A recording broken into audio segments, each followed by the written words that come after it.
Hello friends, આજે આપણે બનાવીશું આથેલી હળદર, જેને આપણે 10 દિવસ સુધી ફ્રીજમાં સ્ટોર કરી શકીશું.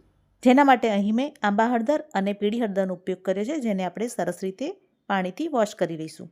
હળદર સરસ વોશ થઈ જાય એટલે આપણે તેને એક કોટનના કપડાથી સરસ રીતે લૂછી લઈશું. હવે આપણે હળદરને આથવાની તૈયારી કરીશું. તો તેના માટે સૌથી પહેલાં તો હળદરની ઉપરનો છાલનો ભાગ આપણે રિમૂવ કરી લઈશું અને આવી રીતે તેને મોટા મોટા ટુકડામાં કટ કરી લઈશું. મોટા મોટા ટુકડામાં કટ કરીને હવે આપણે તેની ઊભી ઊભી ચિપ્સમાં કટ કરી લઈશું.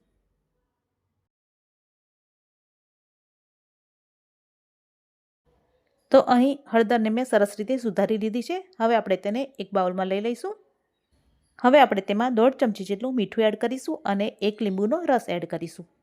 અને 1 લીંબુના નાના નાના ટુકડાને એડ કરીશું અને 2 મરચાંનું કટિંગ કર્યું છે એને પણ આપણે એડ કરીશું અને બધું સરસ રીતે હાથ વડે જ હલાવીને મિક્સ કરી લઈશું.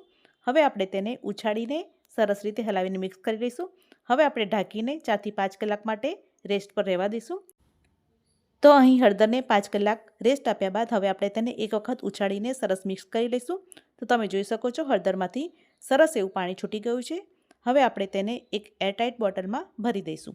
આ પ્રમાણે હળદરને આથ્યા બાદ તમે તેનો ઉપયોગ અઠવાડિયા 10 દિવસ સુધી આરામથી કરી શકો છો. તો તૈયાર છે આથેલી હળદર. વિડીયો પસંદ આવ્યો હોય તો ચેનલને લાઇક, શેર અને સબસ્ક્રાઈબ ચોક્કસથી કરજો.